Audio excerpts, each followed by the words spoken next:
Welcome to Second Listen Saturday on the Parenting Roundabout podcast, where we share some fun moments from a past episode for your weekend listening pleasure. Look for new episodes every Monday through Friday. Today, we're obsessing about all those little manners and details of etiquette that we have to figure out for ourselves, first off, and then we have to teach our kids. I've been thinking about this week because I had a bridal shower to go to. And I go to bridal showers from time to time, but not close enough that I remember what I did the last time. And so every time it comes up, it's like, so what's an appropriate amount of money to spend on a bridal shower? And when I go to a bridal shower, do I just sign my name on the card or do I sign my family's name on the card? And what if it's a relative of my husband's? I'm not sure they even know who I am outside of him being there. Do I have to put his name? Do I have to put my full name? And then doesn't that seem kind of unfriendly? Stupid stuff, but I feel that this is just sort of etiquette that adults are supposed to know. And, fortunately, we live in a time of crowdsourcing, so you can go on the internet and say, how do I sign my name on a bridal shower card? And there will be like 50 things on Google with people having exactly that same question and people telling them what to do. Or as I did also, I can come to, my friends on Facebook and say, what do you guys do about this? How much do you spend? What kind of card do you get? So that is very helpful, but I'm going to forget it by the next one. And so I feel like kind of discombobulated by a lot of those sort of adult things that somehow I never really learned, whereas it looks like other people know how to do it just great. But then I get into situations with my kids where I need to tell them how to do stuff like that, and I don't know what to tell them. What to bring to a birthday party. How much do you spend on a birthday present? How do you sign the card? Should you sign love? Should you just sign your name? What are the right ways to just do certain social things? They're looking to me for that information, and I'm afraid to give it to them because what if it's wrong? So basically, I just obsess about it, and they finally just say, oh, forget about it. I don't know what they do, or they don't do anything at all. They don't go. They don't talk to somebody. How do you bring this up with somebody? Let me think. So are you guys feeling socially clueless ever, or am I the only person who never got the guidebook when I reached a certain age to tell me what to do? It seems, I guess it's also regional, because maybe, there was one set of rules where I grew up in California, and there's another set of rules in New Jersey. That is entirely possible. Right. So, and I, like you said about, you do these things periodically, like graduations and that sort of thing, baptism, whatever. And if there's an older sibling, you're like, oh, how much did I give in the graduation card for the older sibling? Right. No idea. So I hope they don't remember, because I'm just going to give the amount that I think is right now. And maybe that's the same as it was 3 years ago. Maybe not. I don't know. That is bad. I try to go back and look at the check I wrote at the time, but now, a lot of things, I don't write checks that much anymore, and it's hard to find. Or if it was a long time ago, it's hard to find. Yeah. And the bank doesn't keep it that long. And I feel like people remember. I remember when my husband and I got married, we sat here in New Jersey, you get money for weddings. And the next day before we left on our honeymoon, we sat with his mother and we opened the cards and we saw how much money people gave us. And she was comparing it in her head to a ledger she had obviously carefully kept of how much she gave their kids. And some people got an oh, and some people got a So I feel like every time I give a gift, there's somebody going, oh, or and finding me either ridiculously generous or sadly wanting, one or the other. Yeah. It's overwhelming a little bit, and I feel stupid to feel overwhelmed by it, because this is just what people do. And I obsess about it to my husband, who just rolls his eyes because he cannot, he doesn't care what people think. Well, but and I do. As far as teaching your kids, it's like, you don't think of it until you're in it, and then when they're facing it, will they ask, or will they just make it up? Yeah. It's like those long lists of things like, make sure your kid knows these 18 things before they turn 18. And you're like, oh, crap. I'm way behind. Yeah. And it's just constantly evolving, too. And the etiquette that I learned is not the etiquette.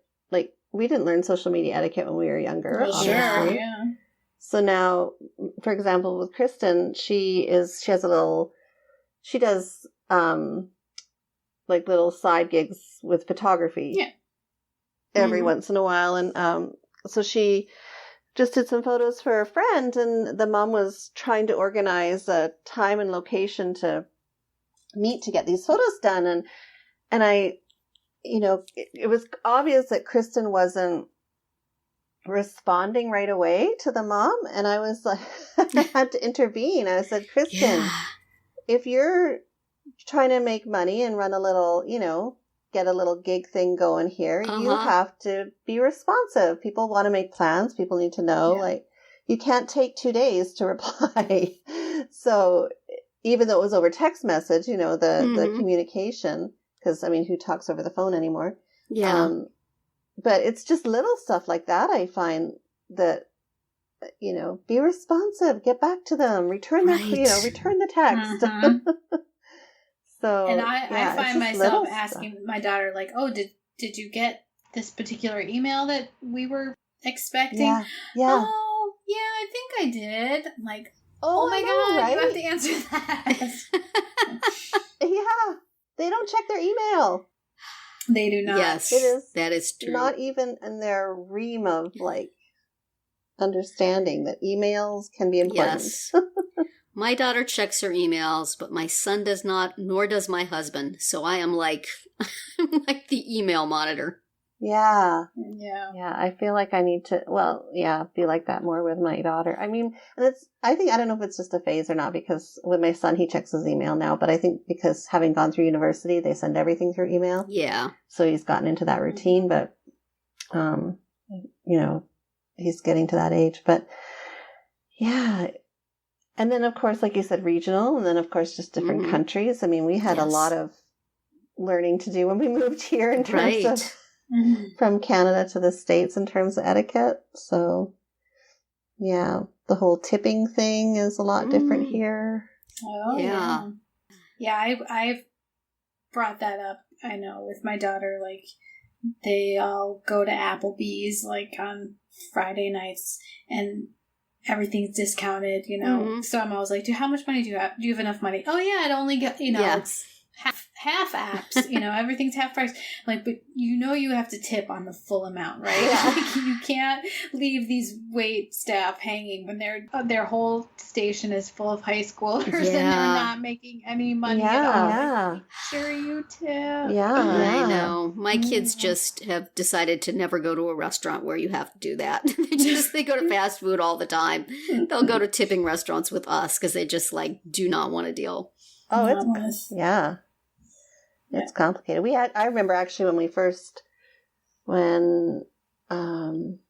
moved here, we were in, I don't know, some restaurant, and my husband stopped somebody, just like we were paying the bill at our table, and somebody was walking past, and he stopped them, and he's like, so what's the real tipping policy here?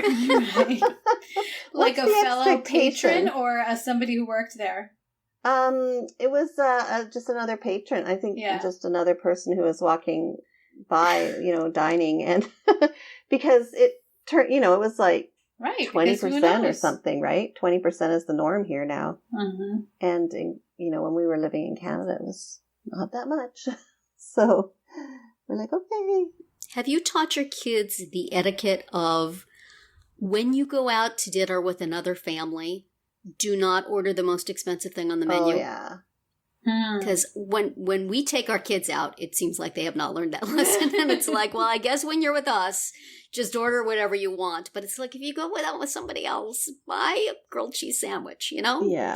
Don't be ordering a milkshake with your steak dinner and dessert. Yeah, when my kids were younger and they would be going to another friend's house, I'm like, remember, you don't ask for food.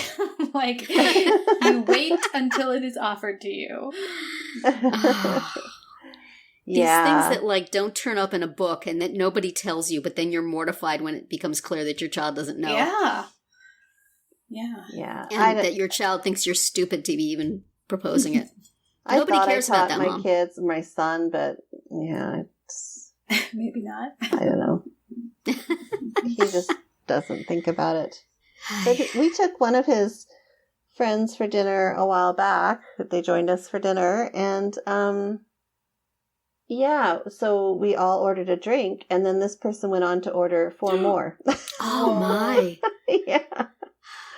So it was kind of like, yeah. Stop. I wonder if there are adults who never got that lesson, because there's been times when we've, like, gone out for a birthday, and in my circles, if you go out someplace with the kids, the parents come along. So you wind up, buying dinner for everybody. And I noticed that some people seem to not ever have to have been taught, do not order the most expensive thing off the menu lesson. Yeah. Well, I find that if I'm out with a group of a mix of parents and kids, we usually are able to split the check. And then it's like, you put mine with that kid over there, and then my friend says, put mine with that other, the blonde and whatever. And which I'm sure is delightful for the servers, but they seem to be pretty used to it at this point. I guess. Yeah, this has been times when we've been treating, because it's been like a birthday party or something, that I have noticed it. But, it seems important to me, especially as dining out has gotten, I feel like the oldest person in the world when I go out to what I used to think of as a cheap chain restaurant, and the meals are $20 each. And it's like, this is not right. It should be $20 for everybody. And I love those. I love it when you get, you have those friends that it's okay at the beginning to tell the server, these will be separate checks. Mm-hmm. Yeah. I love those friends that, when you've gotten to that point where it's like, that's separate checks helpful. for all of us. Right. So have what you want. But, and another thing that I try to get my kids to learn, especially as adults, that I notice that other parents' kids don't seem to do it, which makes me wonder if my kids do it while I'm not looking, is to, like, say thank you if somebody drives you somewhere. Mm-hmm.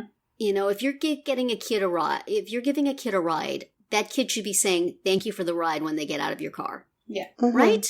Mm-hmm. That's a normal piece of etiquette. But do you find that you do not get that from other people's children as often as you would like? Or do I just have a particularly ungrateful circle of passengers? I usually get it, I would say. Yeah. Mm-hmm. I think. That's good. I hope my kids say it. But it occurs to me that other kids say it to me, but I have no idea if my kids say it. Yeah. Because I can't be sure that I would have explicitly told them to do that. Yeah. So maybe I better. It's a small thing, but it feels like you're due. If I don't get it, even if I have reasons, I know there are reasons why the kid didn't say it. I still grumble a little bit. Yeah. Yeah. I have to say the one thing though that really, when you talk about differences in etiquette in different places, and this is actually one of those situations where it's like it's okay in one place, but it's not okay in another. Yeah. And so where, we taught our kids, living in Canada, whenever somebody says something and you can't hear them or you need to have them repeat it, you say, pardon me. Uh-huh. Mm-hmm. Right? And then here in Southern California, you don't get that. You get a lot of grandma is what you get. You get a lot of, huh? Everyone says, huh? And so my daughter, her friends got upset with her one day because they said something and she asked them to repeat it and she said, pardon me. And they said, why are you being so snarky with us? Why are you saying that? Because they were taking it as to be like, pardon me. Yeah. And she says, no, that's not how it's meant to be. Right. want to know what you said. Yeah. Yeah, and so they were actually offended that she was saying pardon me, and it was kind of one of those, and I said, don't stop doing that. Just because one person got offended. Because they don't understand it. They don't understand. So that was kind of that's been a big adjustment. I have to say, that has been one of our bigger adjustments, but yeah. Well, we hope you'll pardon us for saying goodbye to you now for today's episode.